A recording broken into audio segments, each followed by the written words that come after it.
time for questions before we go to lunch, so, yeah.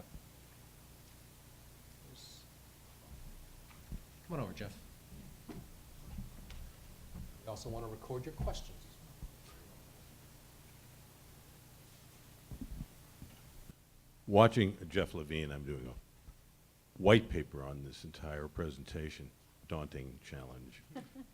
Looking at your illustrations and looking at your programs, which are exciting and multifaceted, to what extent are you able to engage media coverage of these exciting new techniques? Because obviously that would leverage your reach in the community and encourage more people to get involved.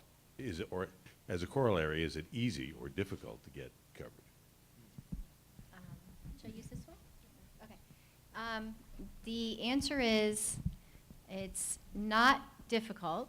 It's everyone loves to cover teens, stories about youth who are doing awesome, amazing things.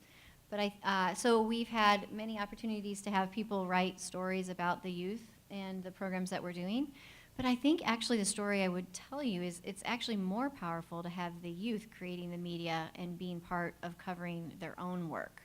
And so, for example, one of the most fabulous partnerships we're doing is with KQED, their Do Now project, which, you guys know what Do Nows are? If you're a teacher, when you come in the classroom, you have Do Now written on the blackboard or the chalkboard or whatever, and the students are supposed to kind of like get into the mindset and focus and do their Do Now little short activity. Well, KQED has taken that digital, and they're in thousands and thousands of classrooms across the country with Do Now little provocative questions.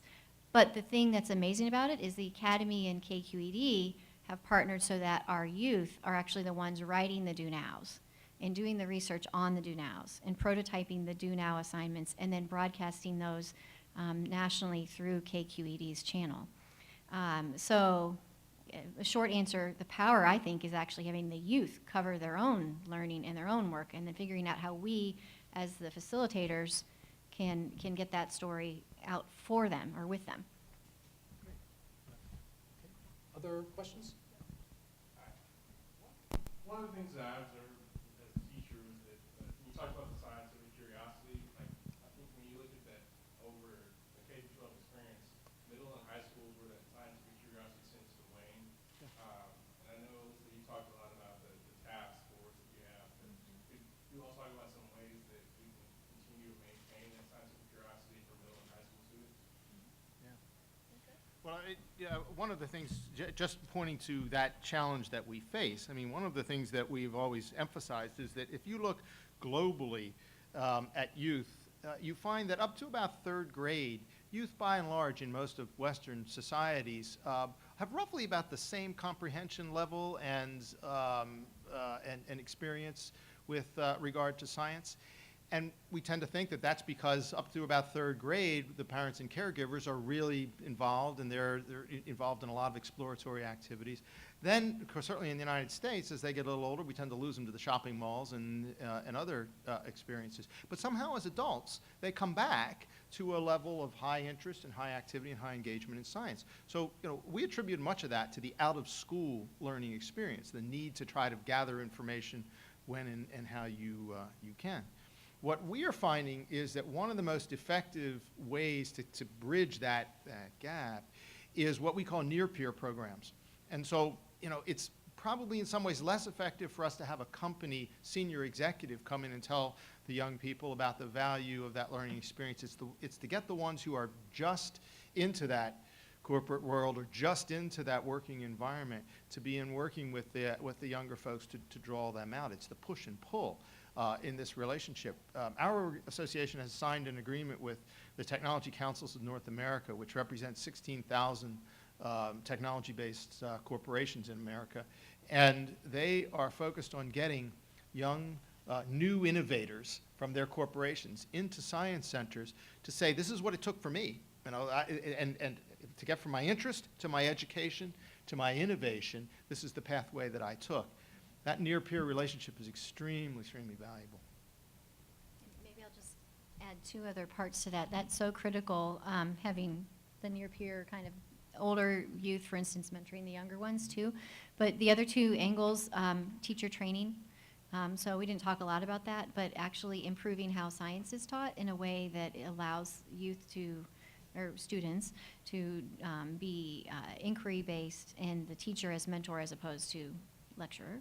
But then the other thing, as I mentioned with the science action clubs, how do you use the power of informal science centers to bridge that experience between in school and out of school? And using that out of school time as the place to keep that interest going, and then we can help broker and transform the school by like linking back into the school time. One or two other comments, questions? Yes, in the back? Yes.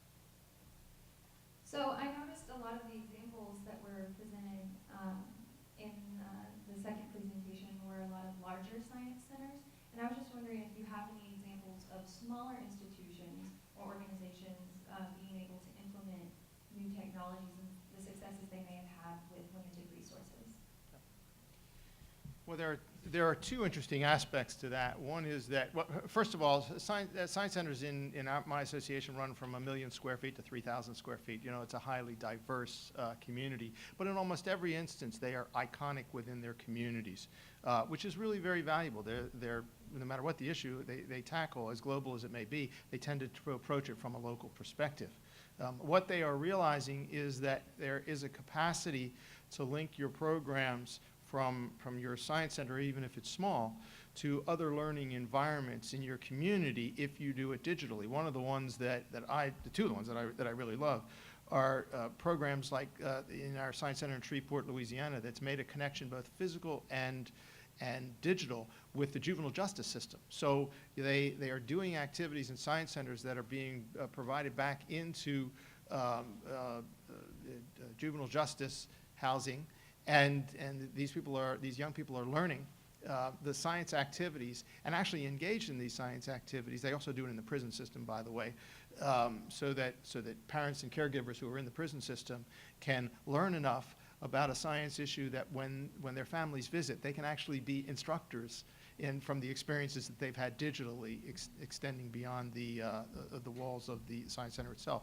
The same thing is done to homeless shelters and connections between linking the 4-H clubs and the boys clubs and girls clubs and other activities back into the Science Center through digital connectivity. Some of these programs are more about socialization exercises than they are the real science education itself, but they're important, inspiring elements as well. Let's see, but I know that John Durant here, can you get your mic?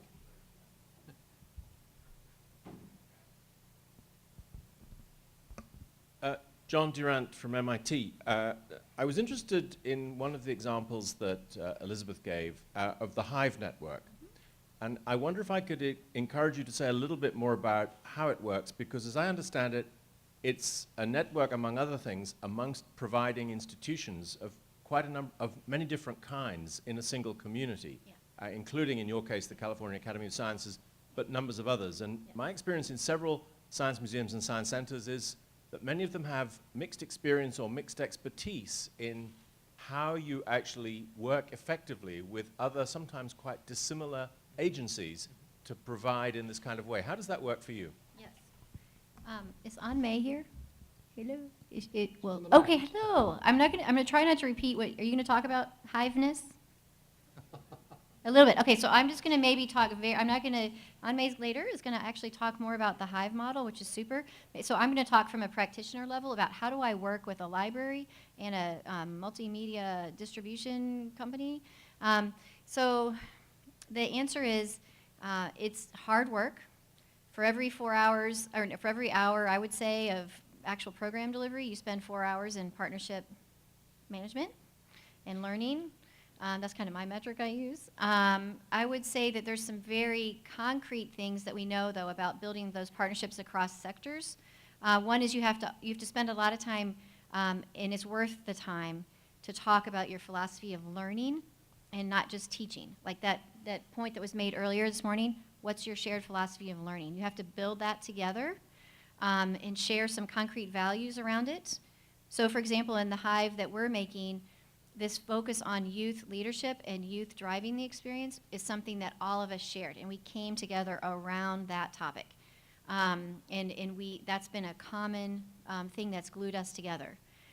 There are some very practical things to think about, like, for example, when you're hiring your staff that are going to be working together to develop programs, you really do need to make sure that they share that philosophy. And then you also have to really think about how are you going to literally link your programs from one to the other. So if I have a youth who's awesomely interested in science communication and the performing arts, and I've got them all hooked up with task force, and then they do that program for a while, and they're like, what's next for me? I want to be able to know how I can then send them over to the San Francisco Public Library's Digital Media Teen Center, and be confident that me passing that kid off and me collaborating with the public library's team is going to be a seamless transition for that youth.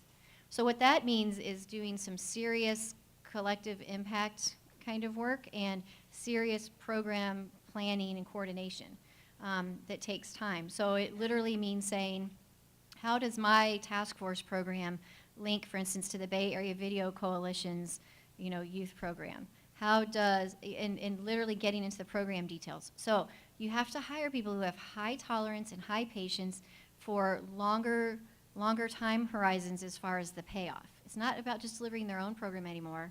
It's about creating a network of experience for the user, who's the youth, and thinking holistically and thinking in an ecosystem kind of way, as opposed to a program delivery way. So the training and spending time to build that philosophy of shared thinking among the team, you have to do it up front, or else the whole thing is going to be kind of surface level and somewhat not complete. Just one thing, what we don't want to create inadvertently are closed cliques in this mentality. The idea is how to expand it in a way that gets a larger and larger audience. I know in programs, and Anme is very familiar with this as well, our Learning Labs program, which is linking science museums and libraries and forming these partnerships around digital media. The challenge is not to end up with 10, 15 kids who have a great experience, but to create models that not only can be replicated, but have expanding capabilities themselves. And so the way you portray that experience, the way you advocate, the way you promote that experience matters. We all have to be saying the same thing about what the result is and the impact is of this experience to encourage more to participate. Great. Unless there are any further comments and questions, it's time for lunch. Please thank Bud and Elizabeth for including a very exciting morning. Thank you.